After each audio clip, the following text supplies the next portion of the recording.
हम्म, सुमन, हर जगह नौकरी के लिए हाथ पैर मार चुका हूँ। हम आपको कॉल करेंगे कहकर मना कर देते हैं। अब तो लगता है ये डिग्री बेकार का कागज है। हालात बुरे हैं तो क्या हुआ, लेकिन हमें हार नहीं माननी चाहिए। हम कुछ न कुछ कर ही लेंगे। करें तो क्या करें, काम तो हर जगह जात पात और सिफारिश से मिलता है। हमारे जैसे लोग क्या करें। तो क्यों ना अपना काम शुरू करें। अपना काम? और पैसे कहाँ से आएंगे? और और क्या काम करें? ऐसा करते हैं, छोटी सी चाय की दुकान खोल लेते हैं। उसके लिए पैसे भी कम चाहिए। चाय बेचूंगा? यहाँ सब जानते हैं कि मैं पढ़ा लिखा हूँ। लोग मुझ पर हंसेंगे, कहेंगे देखो देखो, ये बीए पास चाय बेच रहा है। ये लोग क्या कहेंगे, इसकी चिंता आप कब तक करते रहोगे। लोग तो उस दिन भी हंसेंगे जब हम भूखे सोएंगे। और परसुमन, दुकान के लिए भी तो पैसे चाहिए। मेरे पास एक तरीका है, मगर आप वादा करो कि आप मुझ पर गुस्सा नहीं करोगे। क्यों? पहले बताओ क्या उपाय है। मेरे सोने के कुंडल है ना, आप उन्हें बेच दो। कुंडल? नहीं सुमन नहीं, वो तुम्हारा गहना है। उसे बेचने की बात तो मैं सोच भी नहीं सकता। हाँ हाँ, मुझे पता है कि आप ऐसा नहीं करोगे, मगर ये भी तो सोचिए कि गहने का क्या फायदा जब पेट ही खाली हो। और वो कुंडल मेरे लिए इतने अहम नहीं है जितने आप। वो हमारी मेहनत से खड़ी होने वाली पहली सीढ़ी बन सकती है। नहीं सुमन नहीं, मैं कहीं और से पैसों की व्यवस्था कर लूंगा। तुम्हारे गहने बेचना ये मुझसे नहीं होगा। ये हमारा भविष्य बनाने का एक छोटा सा कदम है।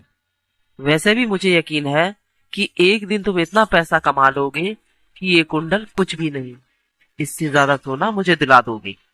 तुम्हारी ये हिम्मत मुझे कभी हारने नहीं देगी। ठीक है, मैं कल कुंडल बेचकर चाय की दुकान शुरू करूंगा। सुमन मुस्कुराती है और रवि के हाथ को थाम लेती है। रवि के चेहरे पर चिंता की जगह अब आत्मविश्वास की झलक है। रवि अगली सुबह बाजार में एक जौहरी की दुकान पर जाता है।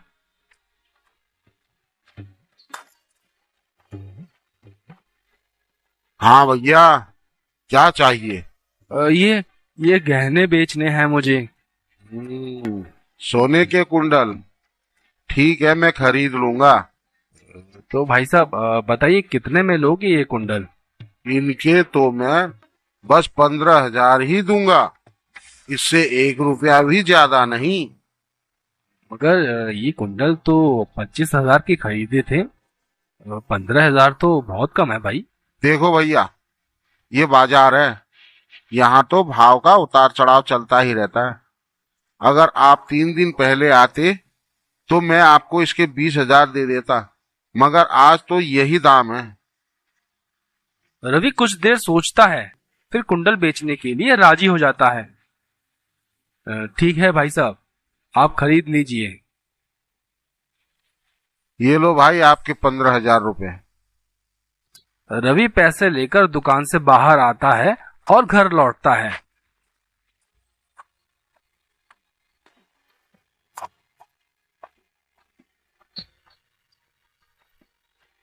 सब ठीक हुआ। हाँ, कुंडल बेच दिए, मगर बस 15,000 ही मिले। बस 15,000 रुपए, ये तो बहुत कम है। हाँ, मुझे भी बहुत कम लगे, मगर क्या करें, बाजार का यही हाल है। जौहरी इससे ज्यादा पैसे दे ही नहीं रहा था। पैसे कम हो या ज्यादा, अगर हम मेहनत करेंगे तो भगवान भी हमारी मदद जरूर करेगा। तुम्हारी ये बातें ही तो हमेशा मुझे हिम्मत देती हैं। तो ठीक है, कल से काम शुरू करेंगे। अगले दिन रवि मुस्कान वाली चाय के साथ अपनी दुकान शुरू करता है। सुमन उसकी हिम्मत बनकर उसके साथ हमेशा रहती है।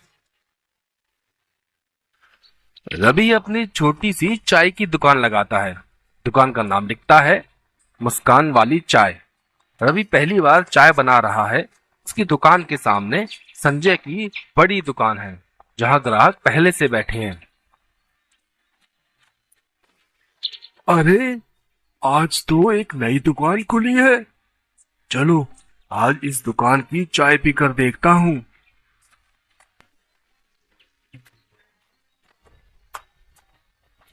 अरे भैया, चाय कितने की थी?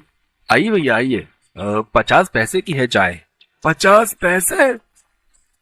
बड़ी सस्ती चाय दे रहे हो। सामने तो संजय 1 रुपए की चाय देता है। तुम इतनी सस्ती क्यों दे रहे हो? अरे, ऐसा ऐसा कुछ नहीं है जी। वो इसलिए क्योंकि 50 पैसे में ना मेरा मुनाफा निकल जाता है, तो मैं अपने ग्राहकों से ज्यादा पैसा क्यों लूं। और हाँ, आपको यहाँ चाय के साथ साथ एक मुस्कान भी मुफ्त मिलेगी। अच्छा, तो चलो 1 कप चाय बनाओ। देखो तो मुस्कान वाली चाय कैसी लगती है।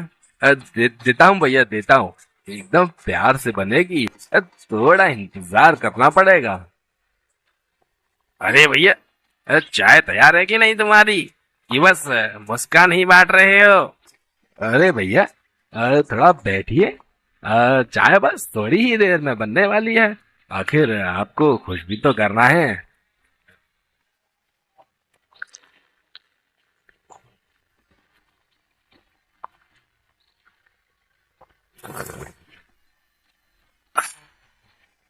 अरे वाह, क्या चाय बनाई है। सच में भाई साहब, ये तो मुस्कान वाली चाय है। अरे भाई, हमें भी तो दो जरा मुस्कान वाली चाय। बस 1 मिनट भाई साहब, प्यार में जल्दबाजी नहीं होती। ग्राहक हंसते हैं।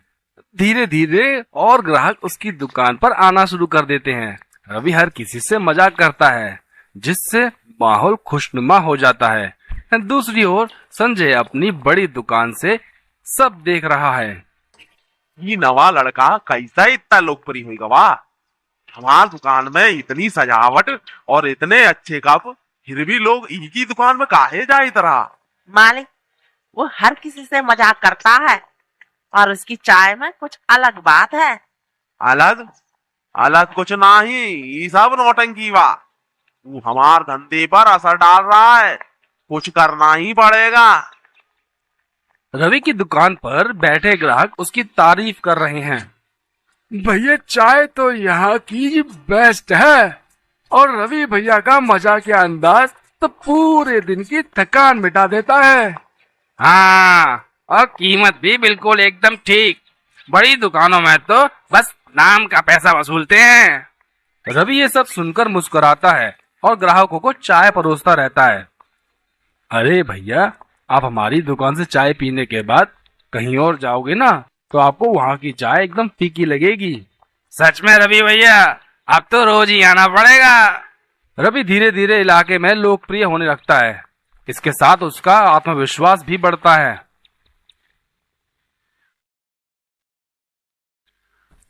संजय अपनी दुकान के अंदर बैठा है और गुस्से में कुछ विचार कर रहा है। उसकी दुकान पर अब ग्राहक कम आने लगे हैं और रवि की दुकान में दिन ब दिन भीड़ बढ़ती जा रही है। ये रवि दिन ब दिन हमार दुकान में कब्जा करत जा रहा है। हमका ई का सबक सिखाना ही पड़ेगा। मालिक, आप क्या करने वाले हैं? उसका धंधा बढ़ने से आपको नुकसान हो रहा है, लेकिन क्या किया जाए? हमका ई को ई की जगह दिखाना ही पड़ेगा। हम ई को हमारा धंधा बंद करने नहीं दूंगा। संजय रवि की दुकान के सामने आकर खड़ा हो जाता है। काहे रवि, ई का ताम जाम शुरू कर लो। हम तोहरे बारे में सब जानत वानी। तू चाय बेचन खाती ई दुकान काहे खोले लवा? तू पढ़े लिखल हुई का नौकरी काहे ना करत वा?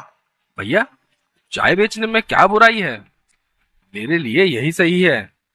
अगर मेरी चाय पी के लोगों को खुशी मिलती है और मैं 2 पैसे कमा लेता हूँ, तो इसमें क्या बुराई है?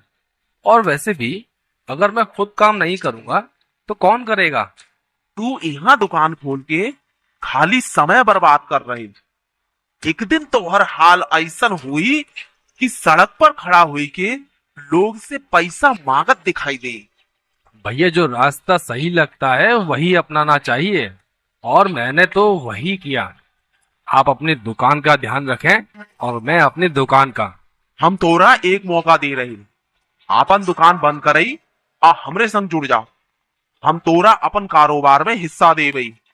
मुझे आपका प्रस्ताव समझ आया, लेकिन मैं अपनी दुकान पर मेहनत करने में विश्वास रखता हूँ और मुझे लगता है कि इससे मुझे और मेरे ग्राहकों को खुशी मिलेगी। तूने बूझई, अगर तू हमार बात ना माने तो हम तोहर दुकान बंद करवा दे।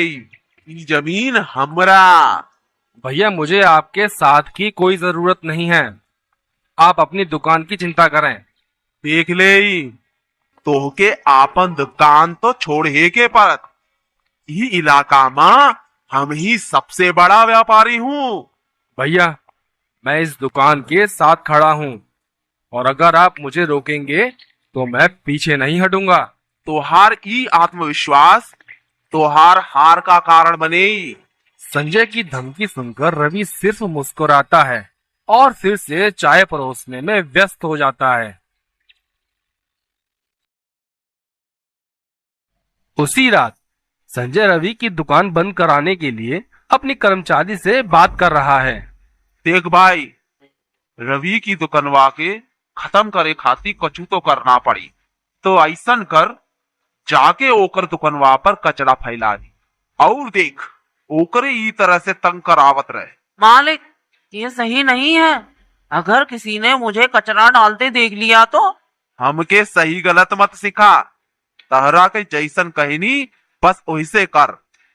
कर्मचारी झिझकते हुए संजय की बात मानता है और अपनी दुकान से कचरा निकालकर रवि की दुकान के सामने डाल देता है। अगली सुबह रवि दुकान पर आता है और देखता है कि दुकान पर काफी सारा कचरा डाला हुआ है। वो समझ जाता है कि ये करतूत संजय की ही है, मगर वो कुछ नहीं कहता और चुपचाप कचरा साफ करके अपनी दुकान खोल लेता है। ऐसा कई दिनों तक चलता है। अब रवि की दुकान काफी अच्छी चलने लगती है और उसके घर की आर्थिक स्थिति भी अब ठीक हो गई है। कुछ दिन बाद संजय के गुस्से और चालबाजी के बावजूद उसकी अपनी जिंदगी में मुश्किलें आ जाती हैं। संजय का एक बड़ा व्यापारिक लेन देन विफल हो जाता है, जिससे उसे भारी नुकसान होता है। उसकी दुकान भी धीरे धीरे खाली रहने लगी है। संजय के ऊपर कर्ज चढ़ने लगा है और उसके कर्मचारी भी उसे छोड़ने लगे हैं। ई सब का हो रहा है? हमरे ग्राहक हमारी दुकान छोड़कर काहे जा रहे हैं? और ये कर्ज अब हम का करी? संजय परेशान होकर अपनी दुकान बंद करने के बारे में सोचने लगा, लेकिन उसे समझ नहीं आ रहा था कि वो अपनी समस्या किससे साझा करे। उसी समय रवि अपनी दुकान में ग्राहकों को चाय परोस रहा था। वह देखता है कि संजय की दुकान खाली है और संजय गुमसुम बैठा है। सुमन, देखो, संजय भैया कुछ परेशान लग रहे हैं। उनकी दुकान में ग्राहक भी नहीं है। हो सकता है उन्हें भी मदद की जरूरत हो। जाओ और उनसे बात करो। रवि संजय की दुकान पर जाता है। भैया, सब ठीक तो है ना? आप इतने परेशान क्यों लग रहे हो? ठीक का बताई रवि, हमरा दुकानवा खत्म होत जा रहल। कर्जा दिन ब दिन बढ़त जा रहल। ग्राहक तो अबे नहीं करल बाड़े। अब हम का करी? कुछ समझे में नहीं आवत बा। भैया, आप परेशान ना हो। हर मुश्किल का कोई ना कोई हल होता है। तोहसे बात करे के कौनो मतलब नहीं थे। तू तो हमरा ही दुकानवा बंद करवावे की कोशिश करत रहेल। भैया, प्रतिस्पर्धा अलग बात है, लेकिन इंसानियत अलग। अगर आप मेरी जगह होते और मैं इस स्थिति में होता तो आप भी मेरी मदद करते। रवि बिना कुछ कहे अपनी दुकान से कुछ ग्राहकों को चाय के लिए संजय की दुकान पर भेज देता है। वो अपने खास ग्राहकों से संजय की चाय की तारीफ करने के लिए कहता है। ओ भैया, सुना है आपकी चाय भी लाजवाब है। जरा एक कप पिलाइए तो। ई कैसन हुई गवा? अचानक ग्राहक? भैया, ग्राहक खुद नहीं आते, उन्हें लाना पड़ता है। मैंने अपने कुछ ग्राहकों को आपकी दुकान की ओर भेजा है। काहे रवि? हम तो तोहर धंधा के नुकसान पहुंचावे की कोशिश करत रही। भैया, बुराई से बुराई का जवाब नहीं दिया जाता। अगर हम एक दूसरे की मदद करेंगे तो सबका भला होगा। संजय यह सुनकर भावुक हो जाता है और अपनी गलती मान लेता है। रवि, तोहरा आज हमका इंसानियत के सच्चा मतबल समझा दई। अब हमहू अपन दुकान तोहरे जैसन चलाई आ ईमानदारी से मेहनत करबे। रवि और संजय दोनों अपनी अपनी दुकान को मिलकर चलाने का फैसला करते हैं। दोनों एक दूसरे की मदद करते हैं और इलाके में चाय का स्वाद और खुशी फैलाते हैं। कहानी यहीं खत्म होती है, लेकिन रवि की हिम्मत और इंसानियत की